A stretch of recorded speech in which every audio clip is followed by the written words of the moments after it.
Fear, sadness, shock. These are just some of the emotions residents are feeling on this small street in Hamilton after a 7-year-old boy was shot inside this home here behind me last night.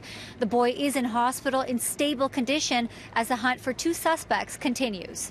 When I put the pressure on, he said, "That hurts." I says, "Well, I got to put a lot of pressure to keep you from bleeding."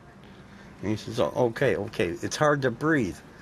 So I said, "Okay, do you want to sit up a little bit?" And he said, "Yeah." And he says, "Oh, that's better. That's a lot better." Am I going to die? And he asked me that like 3-4 times.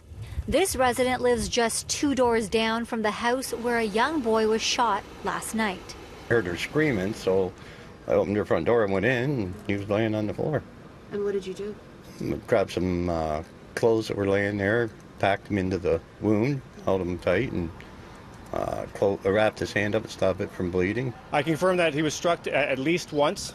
We understand that there are 2 injuries to the child, but we're not confident, or we cannot confirm whether that is one projectile or it was 2 separate incidents. The shots were fired into the main floor of the home from the rear yard, striking the child. Police say at the time of the shooting there were 3 adults and 2 children in the home, including the boy who was shot.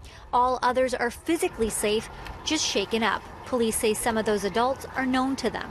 The nature of how the events unfolded lead us to believe that this residence in particular was targeted.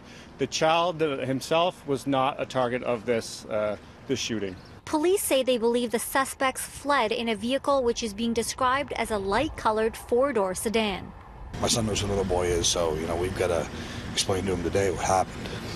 How do you explain that? How do you explain that to my 10-year-old that a kid that he goes to school with that he likes was shot last night because of a bad man?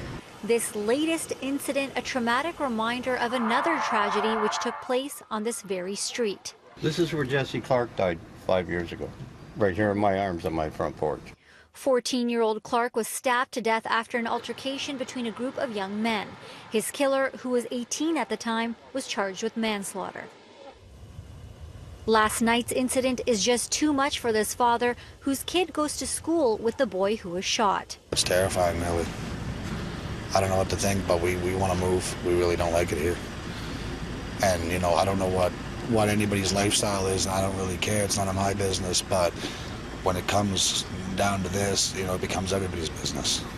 Earlier today, a woman did return to this residence but did not speak to reporters. At this time, we don't have any information on the suspects. We don't know if they are men or women.